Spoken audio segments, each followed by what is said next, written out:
નવસારી મહાનગરપાલિકાની પ્રથમ ચૂંટણીમાં ભારતીય જનતા પાર્ટીએ એક હત્તું શાસન સ્થાપિત કર્યું છે।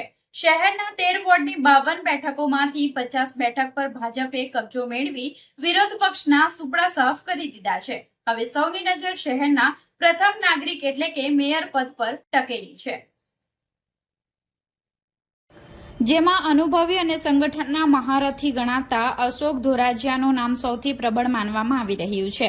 નવસારી મહાનગરપાલિકામાં ચૂંટાયેલા મોટાભાગના નગર સેવકો નવા ચહેરાઓ છે। વહીવટી અનુભવના અભાવે મેયર પદ માટે વર્ષોથી ભાજપ સંગઠનમાં નિષ્ઠાપૂર્વક કામ કરતા અશોક ધોરાજીયા સામે કોઈ હરીફ દેખાઈ રહ્યું નથી। વોર્ડ નંબર 2 પશ્ચિમ વિસ્તારમાંથી આવતા ધોરાજીયા દક્ષિણ ગુજરાત ભાજપના ચાણક્ય તરીકે ઓળખાય છે। મેયર પદ માટે 2.5 વર્ષના પ્રથમ રોટેશનમાં સામાન્ય બેઠક પર પુરુષ ઉમેદવાર નિશ્ચિત હોવાથી તેમની પસંદગી લગભગ નક્કી માનવામાં આવી છે। બીજી તરફ પૂર્વ વિસ્તારમાંથી બીજી વખત ચૂંટાયેલા મુકેશ અગ્રવાલને પણ સંગઠન અથવા પાલિકામાં મહત્વની જવાબદારી સોંપાઈ શકે છે। નવસારી મનપાનું પ્રથમ બજેટ અંદાજે 1200 કરોડનું છે। સુરત અને વાપી જેવા ઔદ્યોગિક શહેરોની વચ્ચે આવેલા નવસારીને મેટ્રો સિટીની હરોળમાં લાવવું એ નવી ચૂંટાયેલી પાંખ અને કમિશનર માટે મોટો પડકાર છે।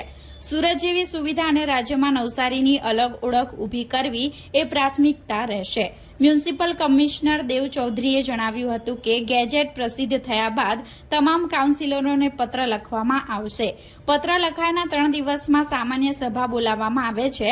આશા છે કે 10 મે સુધીમાં પ્રથમ સામાન્ય સભા મળી જશે।